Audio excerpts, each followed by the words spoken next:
Powered by the Inside the Birds podcast. Now, live from inside the Matt Black Kia Studios. It's Football at 4. Football at 4 is powered by the Inside the Birds podcast. It is brought to you by PropSwap.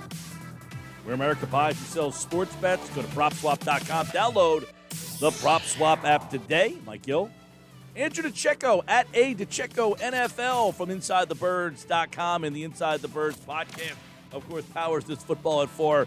And there's a lot going on. As yesterday we told you, and as everybody knows, Devonta Smith is out. We'll get Andrew's perspective on what that means moving forward for the wide receiver and the wide receiver room. But how about the guy throwing the football to Devonta Smith and the rest of the wide receivers here? I want to get Andrew's take on what we're seeing and what we're hearing from the first couple of days at Eagles training camp. And I thought yesterday, Andrew, Shane Steichen, the new offensive coordinator, he said something that's got to make Eagle fans pretty happy about the quarterback, Jalen Hurts, and his performance so far at training camp. What are you hearing and seeing about Hurts so far early on in camp? We knew that Jalen Hurts had the poise. We knew that he had the leadership and the work ethic and everything like that. But what you're seeing now is someone who likes to be coached hard. And now he has a number of different coaches that are in his ear every single day at practice, working on different deficiencies or areas of improvement in his game. And he welcomes that. You don't see a lot of young players that are willing to accept the coaching and want to be essentially want to be perfect. You know, that's not going to happen in one off season, but he's really, right now they're focusing on footwork, and Nick Sirianni's mentioned that. And that's something that Jalen obviously really needed to work on when he saw that his feet were sort of all over the place in his limited time out there last season. And it sort of equated to inaccurate passes, and he was very quick to elude the pocket and pick up yards with his legs. But I think setting his base and things like that, and being able to have that sturdy launch point, I think that's really going to help him moving forward. And he's just, for a young player, a 22-year-old kid, to be just open to as much coaching as he can get and absorbing it, that's very, it speaks volumes.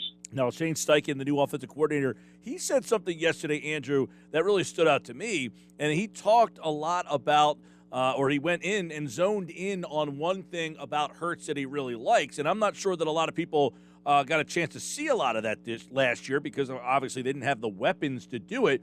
But Shane Steichen said his ability to throw the deep ball and hit guys in stride, that is something that has really impressed him with how he throws the deep ball right now. So a little bit about what that could add to this offense if you have a quarterback who can take more shots down the field, because we know that was not something, the accuracy of Wentz down the field was an issue, even when he was at his best sometimes. Yeah, well, adding the deep ball to the offense is going to add another dimension, another wrinkle to the offense that the Eagles really haven't had that sort of dimension to work with, and they've had a lot of receivers that didn't have that top-end speed, and they had to do a lot of the short to intermediate routes, and it didn't quite work out with Jalen Reagor last season, who many expected to fulfill that role. They've tried it with Bryce Treggs and a number of other players, but now they have a young nucleus of receivers and a quarterback who's equipped to fire the ball downfield with accuracy. And I think that there's a lot of question about Jalen's velocity, but I think that we're really going to see what he's able to do. And I think that he's working on his accuracy, and that stems from his footwork. And he does have the arm strength to get the ball down there. And now he has a number of receivers that can get open down the field and make those type of plays. And I think now the coaching staff is sort of going to integrate that into the offense. And last season you saw an offense that was largely unimaginative and uncreative. And now you're going to see, a more innovative offense, and I think that's going to be a big part of it. Yeah, one of the things Steichen said was his ability to throw the deep ball, hit guys in stride. That's an 80-yard touchdown instead of a 60-yard gain. How many times did we see an underthrown ball that could have been a much bigger play? The question I guess I would have for you, Andrew, is do the Eagles have the weapons for the 80-yard touchdown? Well, it's funny. Before that, the one play that really sticks out to me that could have been a touchdown was that underthrown pass to Dallas Goedert from Carson Wentz in the Green Bay game. That's a classic example of a play that should have been a much larger pickup on the play, or could have even gone for a score. So I think that having a new quarterback under center that is more proficient in that area, I think you're going to see that the benefits, the offense is going to really reap the benefits there. But as far as do they have the personnel for it, I think that Jalen Reagor, I've said that on your show, that I think he's going to take a enormous leap in his second season and fulfill the role that they drafted him to do, which is to be that dynamic presence, that explosive weapon that can do a number of different things. I think he's going to be the vertical threat. You also have guys that are vying for that final job in John Hightower and Quez Watkins.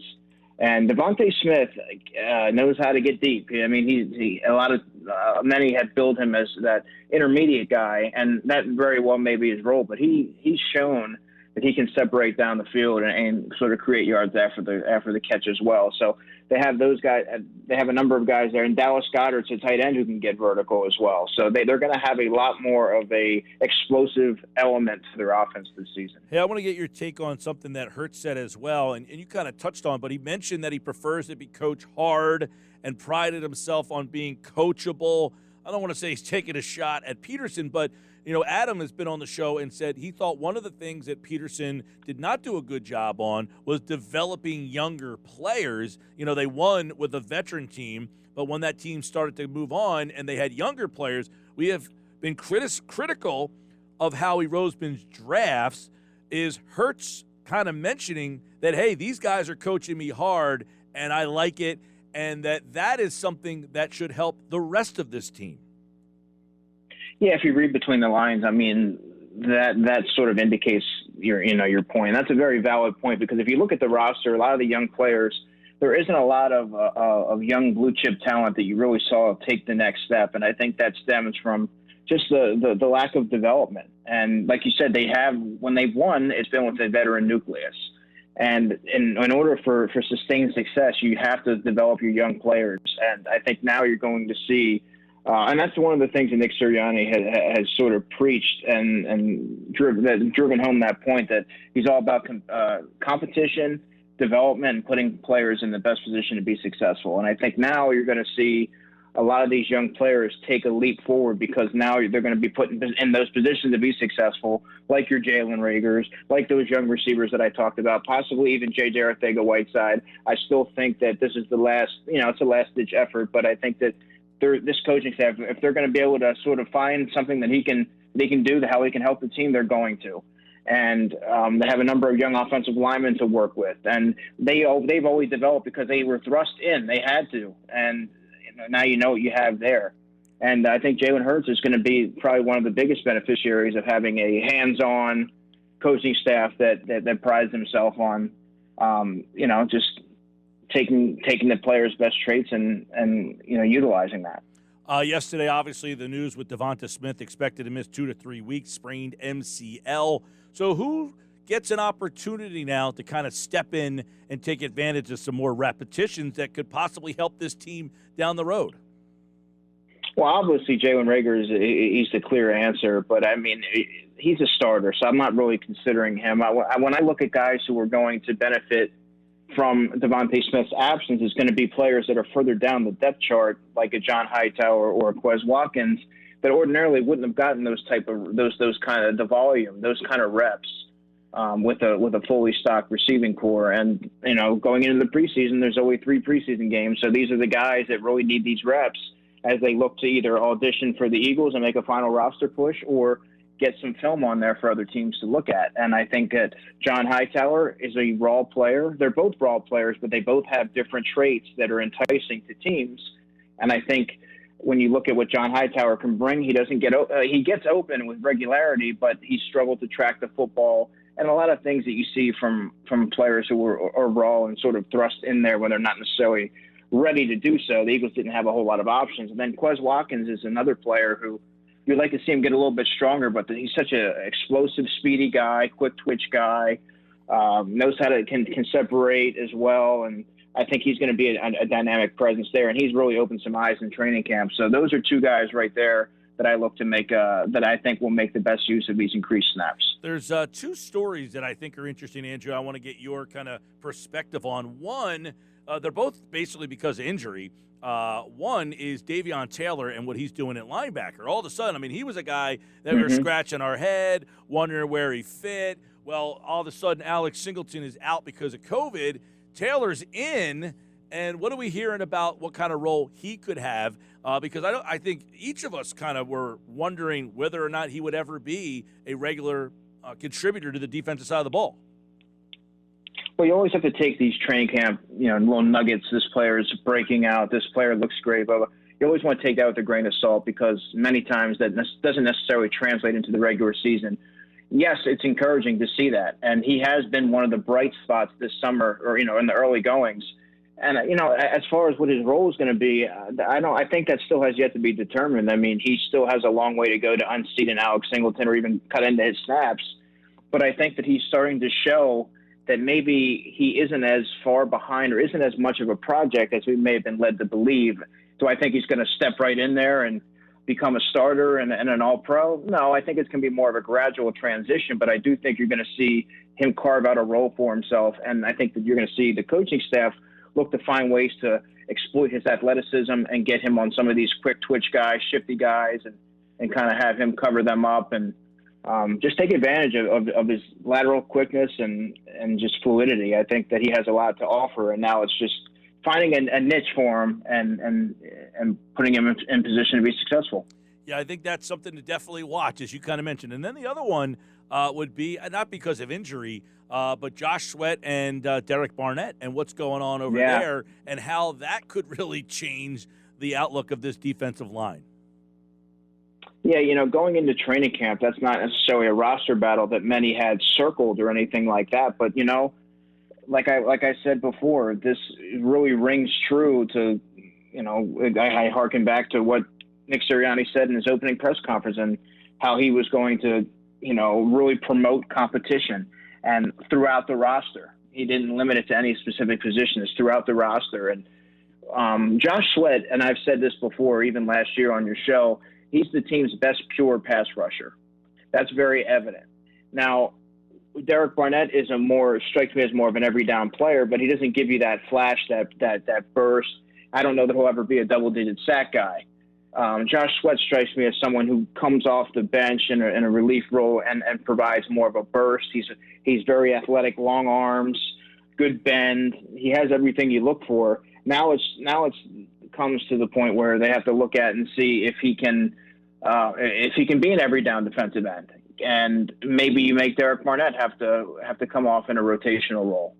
I think that Josh Sweat is a starting caliber defensive end, and I think that he gives the Eagles the best pairing opposite Brandon Graham.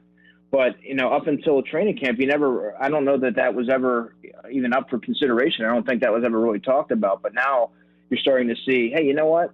That's going to create a lot of advantages for the defense. If you get this guy with these long arms, get his arms up there, his quickness, his flexibility, and get him out there to pair with Brandon Graham and your two defensive tackles and Fletcher Cox and Javon Hargrave. I mean, that's a fearsome four right there. Yep, I like what we're hearing about Josh Sweat, and I like the way you broke it down. Andrew DiCecco, Football at 4.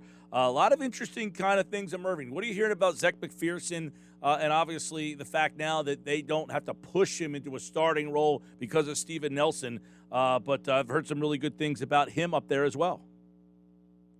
Yeah, and that's that's very encouraging because, like I've said before, the cornerback position, transitioning from college corner to NFL corner, that's one of the hardest positions to get acclimated to.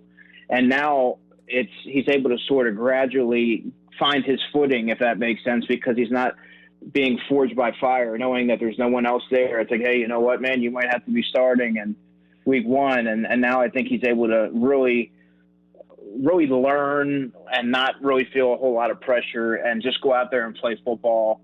And he's a tough, scrappy player, play physical, match up with these receivers. And you know what? You're going to win some, you're going to lose some, but you get to take to the coaching and without the pressure of, I got to get this right. There's only X amount of weeks until the regular season and I might be starting and whatever. I think now he's able to really take a deep breath, play football, and learn as he goes. The other battle, which apparently isn't becoming much of a battle, is at left tackle. And obviously Dillard is having, a rough time, it seems, whereas Jordan Mailata seems to really be grabbing a hold of that position. Is that what you're hearing as well? Yeah, that's exactly what I'm hearing. And it's funny because when Andre Dillard was coming out of college, he was billed for his footwork. He was billed as a really standout in pass protection tackle with nifty footwork, his athleticism, this and that. And if there was a knock on him, it was more so that he didn't have that grit, that nastiness, didn't play with the mean streak in the running game. When you look at Jordan Mailata came into the NFL as he never played the game of football before, prior to being drafted in 2018. And look how far he's come. And I think that's a testament to Jeff Stoutland. I also think that's a testament to what the work that Jordan Mailata has put in to becoming a starting left tackle. And that's really what he's become. I mean, I don't know that it's even a competition anymore. He's just everything. Andre Dillard, there's not one thing that he can do better than what Jordan Mailata can do right now. Jordan Mailata is a freakish athlete. Yep. He's bigger, he's stronger, and he's more proficient in pass pro and in run blocking. There's not anything that Andre Dillard does right now that's better that would even warrant consideration to be a starter right now. It's early, but I mean, it's not very encouraging if you're Andre Dillard. No, dude, I totally agree. And I said this a while back about Mailata. He almost is like, finding Joel Embiid. Now Joel Embiid was the third pick in the draft, but just like nobody else has the size, strength, and skill set that Embiid has. And Mailata is almost – this guy's 6'8", probably like 400 pounds almost. For him to have the ability to move the way he does, it's like they uncovered this unicorn. You know what I mean? Like they just completely found this unicorn. So for all the hits that Howie Roseman takes, for him to find this guy is almost unbelievable. Yeah, I mean, 6'8", 340, very, very light on his feet, remarkably strong. Can get to the second level with relative ease. He's just a freakish athlete, and you don't really stumble on those guys in the seventh round. I mean, when you draft in the seventh round, as you know, Mike, you're drafting on traits and upside, and it's almost like a shot in the dark. And they saw this guy with these traits and these certain abilities, and they figure, let's get him in there and let's see if we can mold him into being a steady backup. I don't know that they ever imagined that he would surge up the depth chart and become a starting left tackle. So I mean, you gotta give it to Howie Roseman on that. I don't know that did you see NBC Philadelphia did the whole mic'd up the other night on the coaching staff? Did you see any of that? I did not. All right. Well, it seems that they have a very young, energetic, and very hands-on coaching staff, and it just seems like it's a total different camp than what they've had the last couple of years. This isn't like, hey, Peterson was terrible, but it is definitely a different vibe up there, it seems, than they've had in the past. And you wonder, how much that will carry over into the performance on the field. I don't know, but I definitely love the vibe that this coaching staff is giving. Well, that youthful exuberance can only get you so far. I mean, it's certainly it's going to reinvigorate the team, and that's really what they needed. I think it was getting a little stale. I think the message was becoming stagnant. So then you bring all these, fresh-faced coaches in there, and they have their different beliefs and ideologies, and I think that it's really starting to starting to radiate to the roster, right? I think that you're seeing the energy come through, the hands-on coaching, and it just becomes infectious, really, because then you start to see coaches who are believing in the players, believing in what they're doing, and coaching them hard, and they're starting to see results. And it's encouraging, but you get a couple losses under your belt, and that stuff kind of goes out the window. So they just got to keep that energy and that youthful exuberance, and it's going to start to really rebuild the culture that was really damaged and fractured. Only in January. So it's encouraging. No doubt. Andrew DiCecco, Football at 4, powered by the Inside the Birds podcast. DiCecco NFL. Give him a follow over there. And, of course, he's back on Friday. We'll have plenty more on training camp. And then we will be less than a week away from the start of the preseason and how they're going to approach the 3 preseason games instead of 4. Will we see more? Will we see less? We'll get a better feel on that as we get closer. Jeff's here tomorrow, Adam on Thursday, Andrew's back on Friday. Andrew DiCecco, everybody. Thanks, pal. You got it. Have a good one.